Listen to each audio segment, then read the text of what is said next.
I told my husband I was pregnant, and instead of tearing up with joy like those Hallmark movie guys, he looked at me like I'd just announced a hike in interest rates. Then he dropped the line, "You ruined everything." Yep, in .5 seconds, good news turned into a nuclear bomb. And there I was, belly still flat, but heart already down at my knees. From happy news to tragedy, and from tragedy straight into a real-life sitcom. Let me start from the beginning so you'll get it. If anyone thinks being a stylist means my life is always as glamorous as an Instagram feed, sorry to disappoint. In reality, my hair is constantly full of bobby pins, my nails are chipped with smeared polish, and my wallet carries exactly 3 old Starbucks receipts. But no matter how busy or messy life gets, I've always held on to this slightly Hallmark movie belief that the right love comes with the right moments. And when that pregnancy test showed 2 pink lines, my first thought was, oh my God, this is it, the moment of a lifetime. I'm 28, living in Los Angeles, and after 7 years together, 3 of them married, you'd think Ryan, my sharp-suited lawyer husband, and I would be firmly on the ready-to-settle-down team.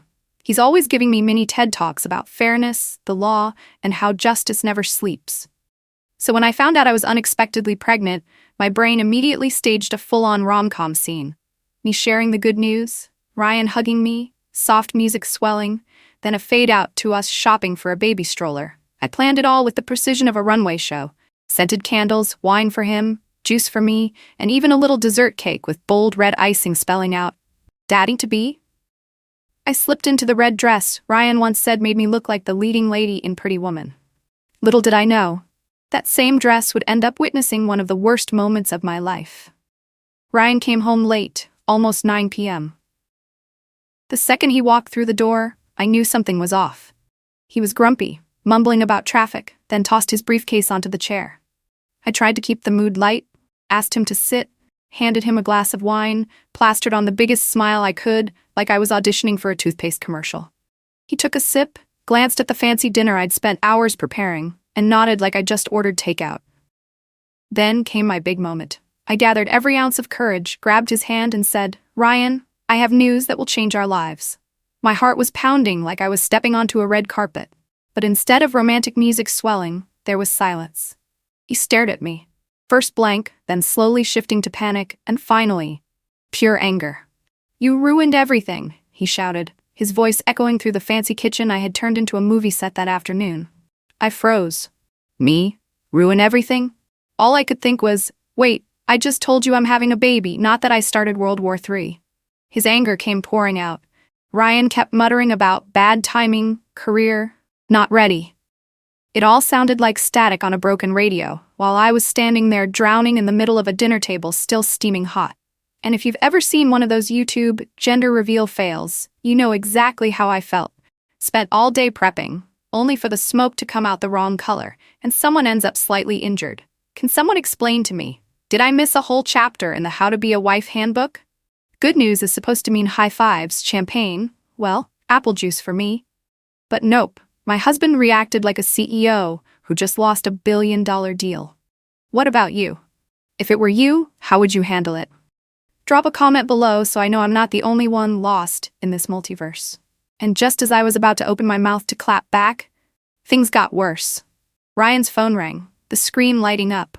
I only glanced for a second, but long enough to see the name, Kylie with a red heart.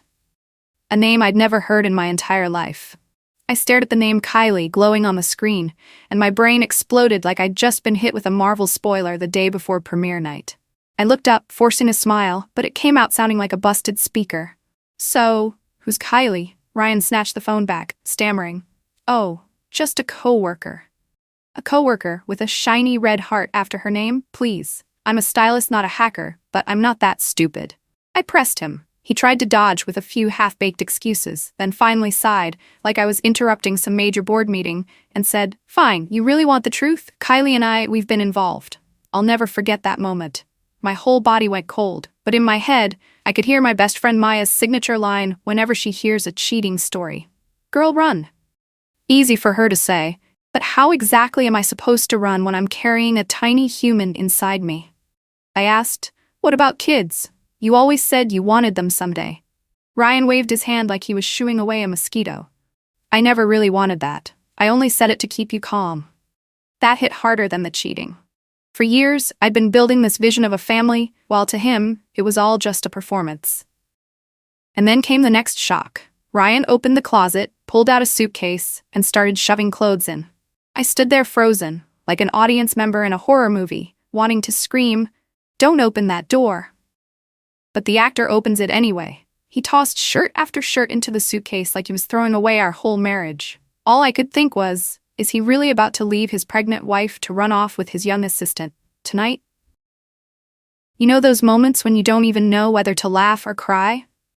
I watched him grab the very suit he wore on our wedding day, folding it in a rush, and all I wanted to ask was, planning to wear that when you meet Kylie's parents? But nothing came out. I just stood there, watching the man who once swore me forever roll his suitcase out the front door, the wheels clattering against the tile like a cruel soundtrack. I thought the nightmare had peaked until the phone rang. Caller ID. Linda, my mother-in-law. I picked up, clinging to a fragile hope. Maybe she'd check on me. Maybe she'd rip into Ryan. But no. Her voice was ice-cold, like I was some employee missing a deadline. "Hannah, I know what happened. Ryan's still young, he needs to focus on his career. You should consider not keeping the baby." I was speechless. Then came his father, Gerald, chiming in with the kind of politeness that cuts like a knife. "A child will hold Ryan back. He has a bright future, and you need to understand that." Ridiculous, isn't it? A 34-year-old man, a well-known lawyer, still being shielded by his parents like a 15-year-old who just broke a window. I wanted to laugh bitterly and say, "Oh, perfect. I'll make sure to remember that Ryan's career is apparently more important than a flesh-and-blood child." But of course, I couldn't. I just nodded, ended the call, and hung up before I broke down crying right there on the phone. A few days later, once my head had cleared a little, I started checking our joint bank account. And that's when the biggest twist dropped. Ryan had withdrawn a huge sum, not to pay off debts, not to send me money, but to invest with Kylie. Money I had contributed to, scraped together from countless gigs and shows as a stylist. My hard-earned savings had just vanished, fueling their little startup of love fantasy. I stared at my phone screen, my heart sinking straight into my stomach at the sight of the missing money. Out of nowhere, I remembered a Reddit post I once read. A woman shared how her husband ran off with his mistress and emptied their child's savings fund. Back then I thought, wow, that's tragic, straight out of a movie. Little did I know that same movie had cast me as the lead. And here was my reality. My husband gone, my in-laws siding with him, and our bank account wiped clean. I don't know how you'd react, but for me, in that moment, there were only two options: cry until I passed out, or get up and make a plan. I chose the second. I sat there staring at the empty bank account screen, my head spinning like I'd just been tossed into a giant dryer. I was this close to picking up the phone, calling the apartment manager, canceling the lease, packing everything up, and disappearing. But right then, Maya, my ride-or-die best friend, showed up faster than a prime delivery guy. She stormed into my place, yanked the suitcase out of my hands, and dropped a line that hit me square in the gut. "Girl, men can be replaced, your baby can't." It was the kind of thing that made me want to laugh and cry at the same time. I held my stomach and thought, yeah, true, but my baby hasn't even been born yet, and my husband already rage quit the game. Thanks to Maya, I didn't run away. She dragged me out for burgers, and between bites of greasy fries, we started sketching out a life reset plan. Sitting there in a diner that smelled like fried potatoes and regret, I realized at least I still had one friend who didn't bill me by the hour like a lawyer. The day I went to my first prenatal appointment alone, I was shaking like I was about to interview at Harvard. The ultrasound room was freezing, lit with those blinding fluorescent lights. The doctor pressed the device against my stomach, and suddenly the room filled with a steady whoosh-whoosh sound. Oh my God, it was my baby's heartbeat. I broke down crying, tears splashing onto the crinkly paper sheet, but at the same time I giggled like I'd just seen an over-the-top meme. Sad, happy, bitter. All at once. The exact kind of emotional cocktail you never order, but the bartender drops on your table anyway. I went home determined not to run anymore. First step: hire a lawyer. I picked a woman named Harper, specialist in divorce cases, hotter than TikTok drama. She looked me up and down, shrugged, and said, "A man ditching his pregnant wife for a younger fling? Classic." I wanted to curse and clap at the same time. Her summary was that sharp. Then I started planning for single motherhood. I sat for hours with Excel, the mortal enemy of any stylist, crunching numbers for diapers, formula, rent, car payments, even baby haircuts. God, I never imagined my life would come down to comparing diaper brands like I was scouting the next big trend. But that was my reality, and I had no choice but to turn it into the new runway of my life. That September, on a sweltering afternoon, I went into labor. Maya burst into the delivery room with me, gripping my hand tight, yelling louder than I was. Inhale, exhale, inhale. The doctor even laughed and asked which one of us needed the oxygen. After 16 grueling hours that felt like every bone in my body was breaking, Caleb was born. Tiny, red, wrinkled, but absolutely perfect. I looked around, and of course, there was no sign of Ryan. He didn't show. The same man who vowed to stand by me for life was probably sipping wine with Kylie while I lay there, flat on my back, holding this fragile little miracle in my arms, caught between wanting to curse and wanting to sing a lullaby. Maya cut the umbilical cord, and I cut one more tie in my heart. Do you know that feeling right after giving birth, exhausted and elated, when your brain still manages to think, well, at least I lost a few pounds? That's how I trolled myself just to keep from breaking down in tears. Those first days with Caleb were pure hell mixed with heaven. One minute, I was crying from exhaustion. The next, I was laughing at his giant yawns that seemed to take over his whole face. I learned how to hold him, how to change diapers, how to sleep in 20-minute bursts like a Marine. Maya would tease me, "You're basically a single mom Marvel edition, half superhero, half zombie." But the big twist wasn't over yet. One morning, while I was still wrestling with a dirty diaper, an email popped up. Anonymous sender. Subject line, "Thought you should know." My heart raced. I clicked it open, and there they were. Ryan and Kylie, strolling carefree through Paris, the Eiffel Tower behind them, his arm draped around her shoulders, both of them smiling like the cover of a travel magazine. I threw my phone onto the bed, and Caleb startled awake, wailing. I soothed him while my chest burned with this mix of bitter laughter and heartbreak. Classic Ryan, ditching his pregnant wife, draining our joint account, just to jet off to Paris for his own Emily in Love affair edition. I let out a sharp, ironic laugh, cradled my baby close, and whispered, "Caleb, look at this. Your dad thinks life is a rom-com. But trust me, this right here, this is the real movie. And it's you and me, kid. We're the lead roles. If you think life gave me a halftime break after giving birth, think again. It was more like switching from running a marathon to playing a survival game. Every day I was juggling the holy trinity of misery. No sleep, no money, and no time. Caleb cried all night, and I carried him until my arms went numb, like I'd just done a 10-hour gym session. By day, I hustled as a stylist, and by night, I turned into an accidental sleep DJ. Some nights I'd bounce him while muttering, "Who needs the club? I've got a baby baseline right here at home." And the money situation? Don't even get me started. Ryan still sent child support, but like playing the lottery.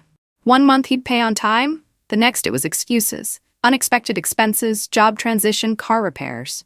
Once he even claimed I accidentally booked tickets to Spain with Kylie. I stared at that text and laughed bitterly. Sure, when your car breaks down you can call Uber, but when my baby runs out of formula, there's no app that's gonna save us. One day, Linda and Gerald, aka Ryan's parents, showed up out of nowhere.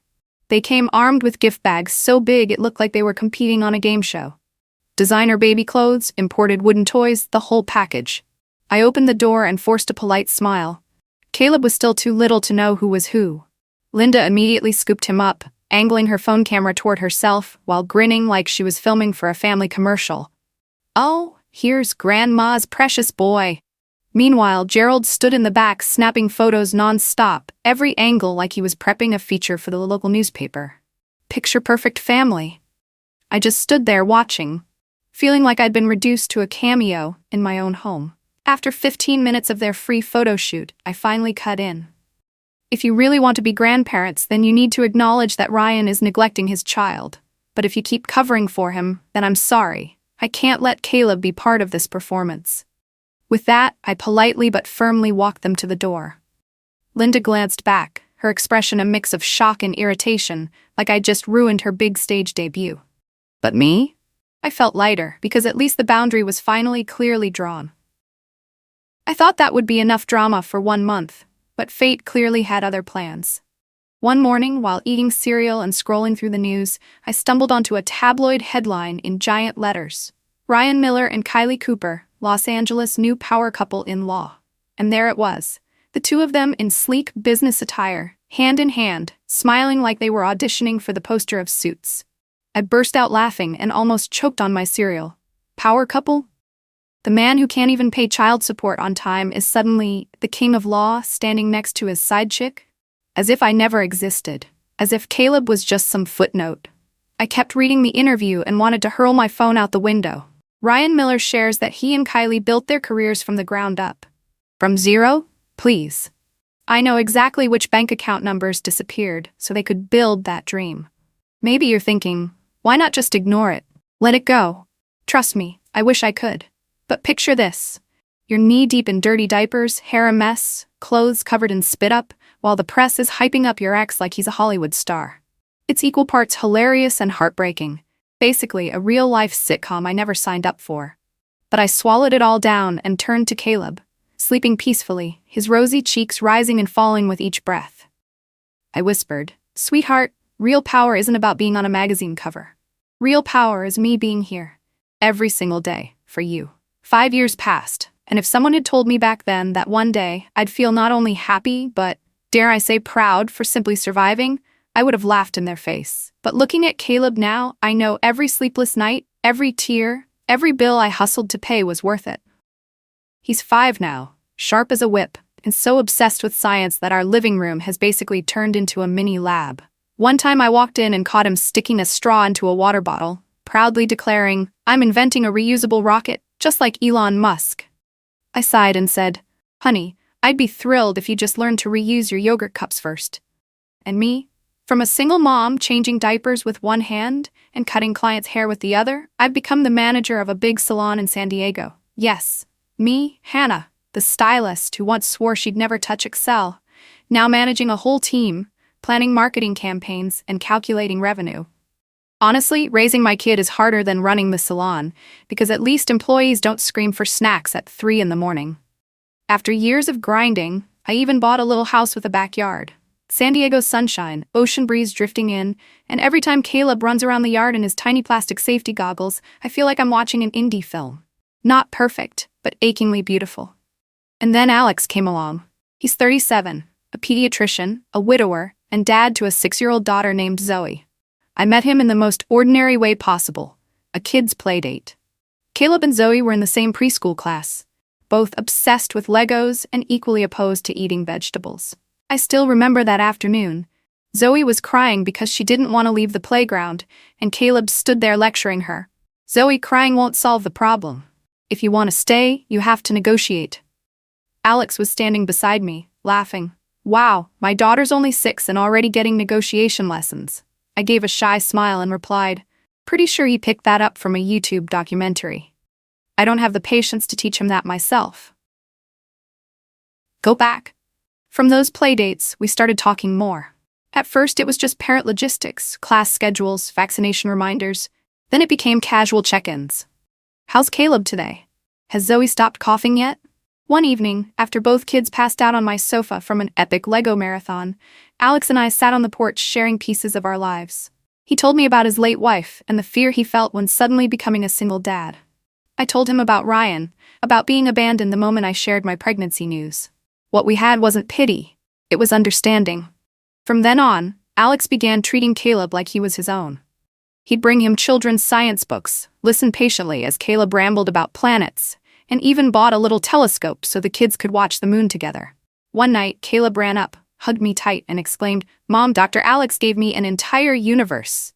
I laughed, but my eyes stung. Who needs diamonds or roses when your child feels loved like this?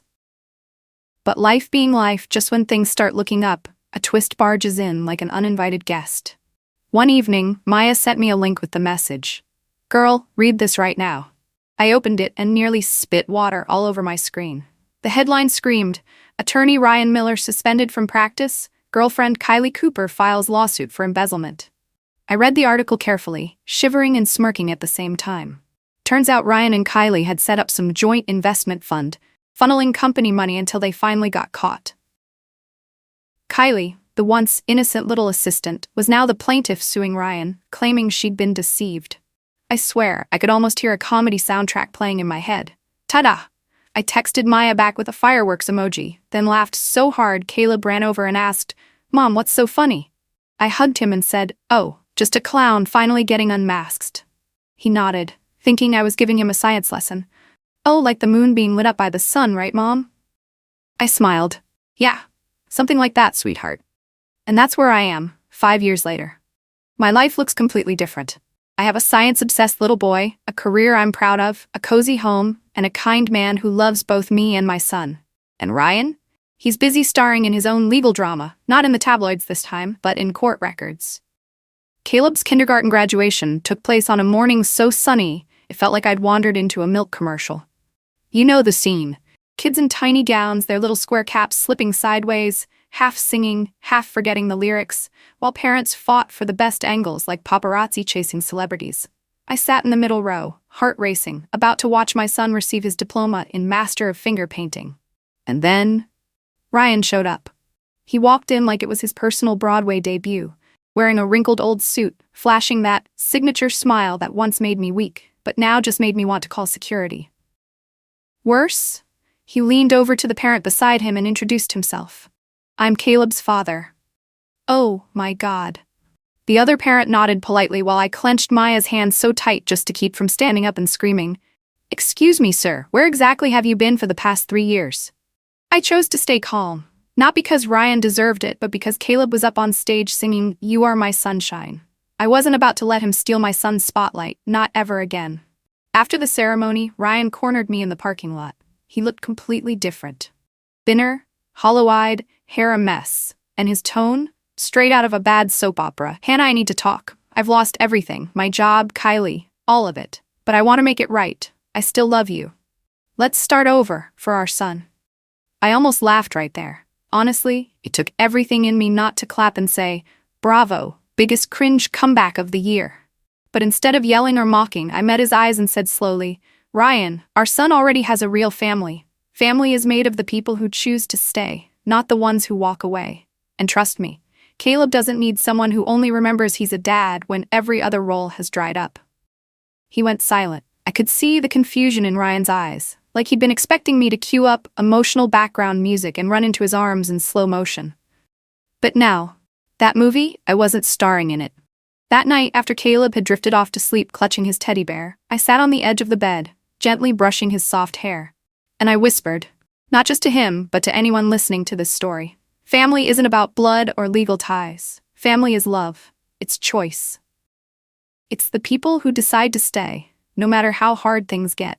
And if you've ever been in my shoes, abandoned, only to have that person come crawling back with empty promises, remember this: you don't have to go back for the child. What your child needs isn't a picture-perfect family on paper, but a real one, built in the heart.